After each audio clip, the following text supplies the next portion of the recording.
Hello everybody and welcome back to my channel, or welcome back to my podcast for those of you who are listening to this episode in the audio only format.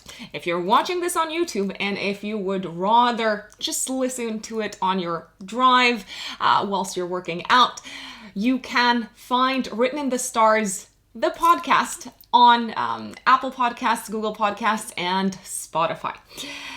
Today we're going to be talking about book recommendations, and before we do that, let me mention a few very important things. First and foremost, I am a Western tropical astrologer, and all the videos / audio episodes on my channel and podcast follow Western tropical astrology. Secondly, I am a consulting astrologer, so if you want to work with me, I take consultation bookings on my website, which is writteninthestars-astrology.com.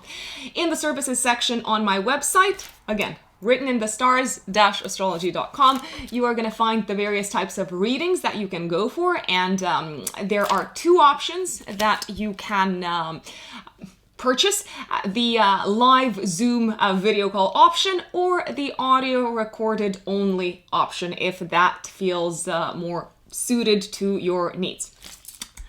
Let's dive into books. So I know this video has been requested many times, and finally I've come around to it. My top 5 book recommendations for the astrological students out there. And I know so many of you are learning astrology, and I know so many of you are asking me about my foundational course. I promise, I solemnly swear that I'm gonna release it this year. But before that, let me give you some homework. Number 1. The very first book that I would recommend starting off your astrological journey, and if you have absolutely zero knowledge whatsoever of astrology and you want to start learning from scratch, is Astrology Decoded, a step-by-step guide to learning astrology by Sue Marilyn Fairbrother. And Fairbrother is written in one word. This is what it looks like. I don't know if the camera is zooming in on it or not. I think you can find it on Amazon. I think you can find it in, major bookstores as well around the world. It's a very popular book, and for good reason. So let me take you through the table of contents. Let's see. Part 1. Context. So from Babylon to modernity and cornerstones and rotating cycles. Part 2 goes through foundations of interpretation. So this is your bread and butter. The planets, the signs, the houses in the natal chart, the aspects. And then you go into part 3, which is called Building on the Foundations. So this is where Sue dives into planets and signs and houses. So how you can combine the symbolism of a planet with a sign and with the house that it is placed in. Imbalances in the natal chart, the importance of rulerships, chart notes and themes, and probably one of the most important chapters in this book, synthesizing it all. So let me actually read an excerpt from it, just so that you know what you can expect from it.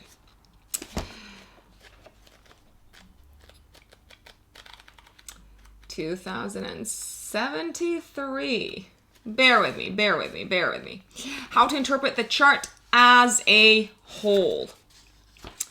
So we are looking at choosing the sections. Is it a good idea to take a look at the chart overall to begin with? What kind of person are you looking at? Are they basically extrovert or introvert? Do they seem to have a strong sense of who they are? And do they readily participate in the world around them? Or are they quieter, more secretive, or reserved? And so on. A good start is to consider a person's basic characteristics and outlook on life. You can think of this section as personality, personal outlook, essential character, or some other title. If you feel unsure about how to do this, think how you might describe yourself.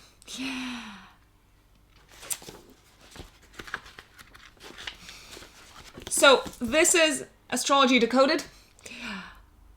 If you read one book out of all of these that I have prepared for you, read this one. So once again, let me show you what it looks like. Now, my next recommendation is, well, an absolute classic. It is called The 12 Houses by Howard Sasportas, exploring the houses of the horoscope. Published by Flare Publications, and that's it. That's all I've got to add. So this does what it says on the tin. It's essentially a deep dive into the 12 houses. It also goes, which I find very, very helpful. It's a bit of a cookbook as well. So it has sections on each planet and sign rule, either the planet placed in a house or the sign ruling the house. So Mercury, Gemini, and Virgo through the houses, for example. Mars and Aries through the houses. It all starts off with basic premises. Then it goes through the ascendant in the first house, the second house, etc., through all 12 houses. And part 3 is called A Guide to Life's Possibilities. Ascendant types, the planets and signs through the houses, general guidelines, the sun and Leo through the houses, and so on. Now, let me also read an excerpt from this one. Oh, so interesting, so interesting. Sun in the 12th house. Let's see what Howard has to say about Sun in the 12th house. I think I read this, I don't know, like years ago. I don't remember anything at all from this book. There's a basic archetypal discrepancy between the solar principle and the essence of the 12th house. The sun's task is to establish, clarify, and perpetuate a separate identity, whilst the 12th house dispatches forces which threaten to dissolve, undermine, destructure, and overwhelm the boundaries of the individual ego. Resolving the conflict requires that the person's sense of I extends in scope beyond the more normal or usual reaches of consciousness. With a sun in the 12th house, the ego must play its part as a servant of the soul. Those with a sun in the 12th need to learn how to straddle the borders between personal and universal, conscious and unconscious, individual ego and collective self. This is challenging. The personal ego needs to be flexible enough to allow entry to these elements, and yet not so weak that it is overwhelmed by them.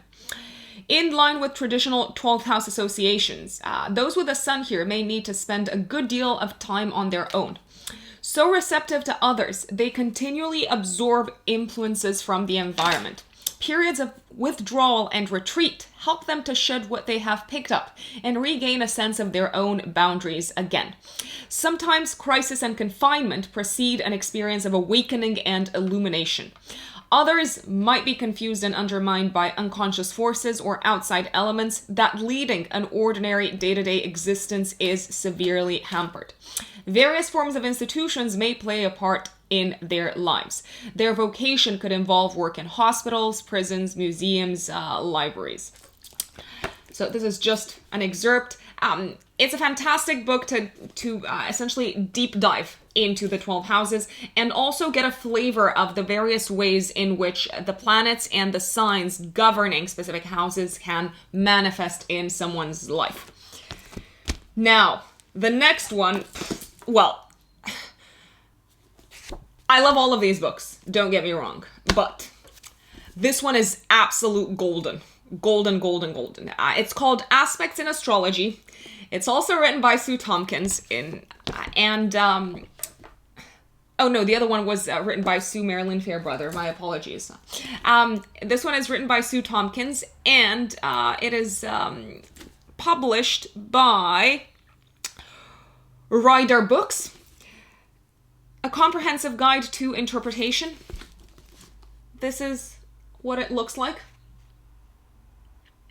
Sue Tompkins is the head of the London School of Astrology and a fellow of the Faculty of Astrological Studies, where I also studied. This is where you get into the meat of interpretation. So after you've mastered the symbolism of the signs, of the planets, of the houses, after you've learned the keywords, the question is, how do you combine the energies of the planets? How does the dialogue between planets play out? This all starts with, let me tell you.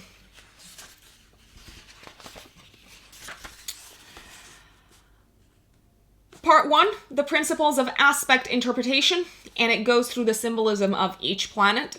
Part 2, dividing the circle. The circle refers to the natal chart, and calculating aspects. Part 3 goes into the meaning of aspects. Part 4, interpreting aspects in practice, so weighting, planetary protocol, applying and separating aspects, as well as orbs. Part 5, qualities, elements, and signs in aspect.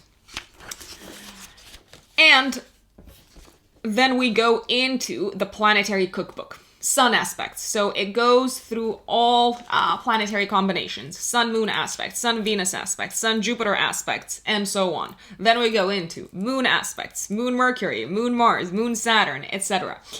Then we go through every single planet, and in part 3, Sue dives into the angles. So she talks about the ascendant midheaven complex, the ascendant-descendant axis, the MC-IC axis, planets and the angles, so the sun and the angles, Mercury and the angles. And let me read an excerpt, because this is powerful stuff over here. So how can you interpret in practice Sun-Jupiter aspects? Few keywords: the explorer, the visionary, the opportunist. There you go. The opportunist. Large-hearted, big goals, self-enlargement, and identification with God are a few keywords that can be associated with this combination. Whatever the actual contact, so whatever the nature of the aspect, be it a harsher aspect, such as an opposition, be it a more harmonious aspect, such as a trine, this combination inclines to buoyancy, optimism, and confidence. With the soft aspects, this takes the form of a gentle, almost complacent contentment with one's lot and optimistic expectations of the future. The hard aspects are more likely to yield overconfidence and a more obvious exuberance, and the conjunction might come from either or both positions at the same time. Generosity is usually a very marked feature of this combination, and not only in the material sense. On the whole, Sun-Jupiter people are well-intentioned about their own motives and charitable in their interpretation of the motives of others. Perhaps here we can glimpse the potential arrogance of the type, for at worst, the charitable viewpoint can be seen as patronizing and condescending, as in the person who does not view their fellow mortals as equals, but as individuals who are in some way inferior to them, and to whom therefore they should be generous and make allowances. Perhaps Sun-Jupiter identifies with God, embracing not only the positive manifestations of the divine, but all the arrogant assumptions that such an identification must imply. So the behavior of the Sun-Jupiter type may sometimes be viewed by others as paternalistic and patronizing.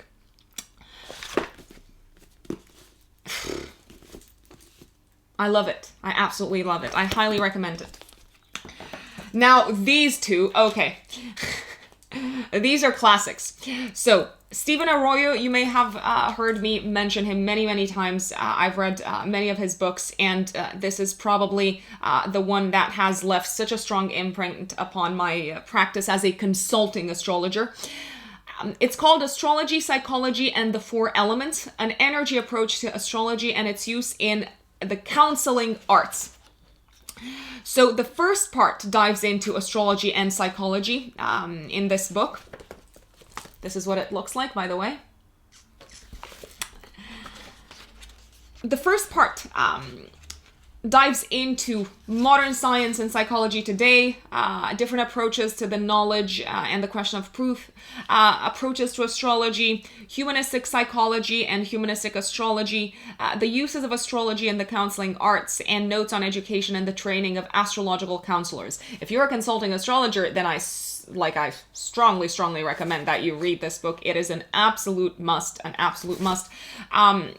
Stephen Arroyo himself holds an MA degree in psychology and the California state license in marriage and family counseling. So he's a busy man and he knows what he is doing. And part 2 goes into the 4 elements, an energy approach to interpreting birth charts.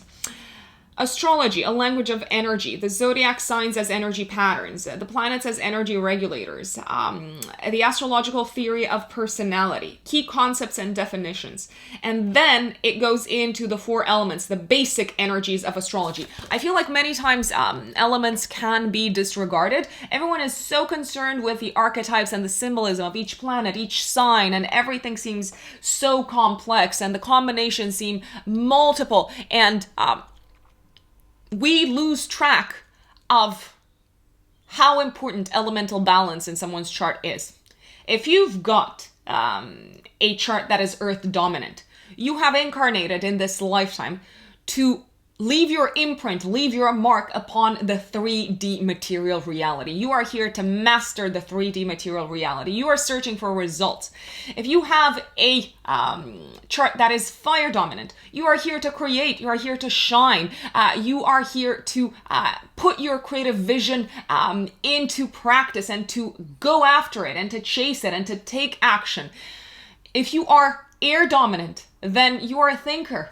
And if you don't nurture that intellectual hunger that is permeating through your psyche and through your personality, then no matter what type of work you do, no matter how you keep yourself busy, it may feel like it is depleting, it may feel like it is draining. So paying attention to the elemental balance and also to the elemental imbalance in your chart is probably one of the must-dos of astrology. Let me also read you an excerpt from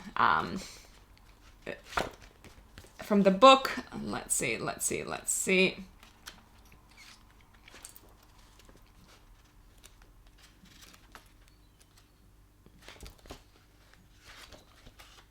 Everything is so good. I'm like, what should I what should I share with you?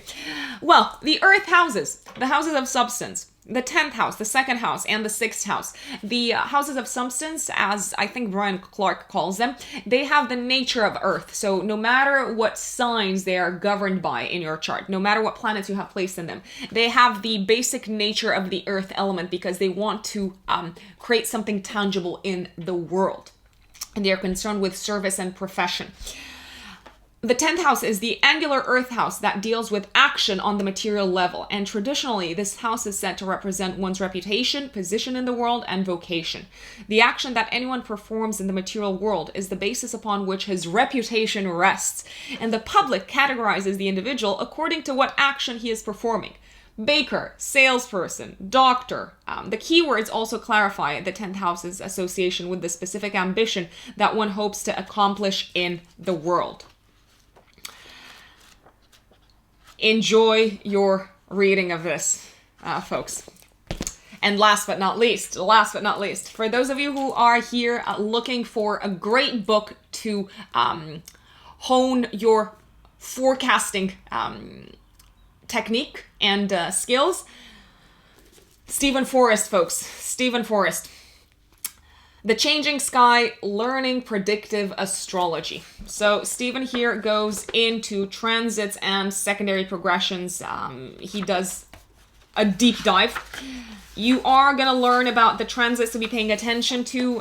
Well, they're all important, but some are more important than others. Transits, progressions, and synthesis. What are progressions? Teachers and tricksters. I love Stephen's approach to planets as teachers and tricksters. So to give you an example, let's see. Well, Saturn the teacher, because obviously that's where the book opened and I'm going through my Saturn return. The gift of Saturn the teacher is the ability to see reality clearly and to respond to it effectively and decisively. The challenge that Saturn transits bring to you are: can you push aside wishful or fearful thinking and respond to concrete issues with self-discipline, patience, and practical strategies? And if necessary, can you do it alone? Now that is Saturn the teacher. Saturn the trickster brings with it a trap. The trap says, the following. Well, Stephen says the following about the trap. The temptation to slip into despair and frustration when reality seems to turn against us. And the lie that Saturn the Trickster brings to you is, you can't win. Saturn the Trickster is perhaps the most embittering of all planetary enemies. He builds a mile-high wall across the road of our life, filling us with a sense of impossibility and self-pity. We stare at the wall, convincing ourselves that we are permanently stuck, with no possibility of going on. What we often miss when the trickster has us in his clutches is that even though the wall is high, it is not very wide.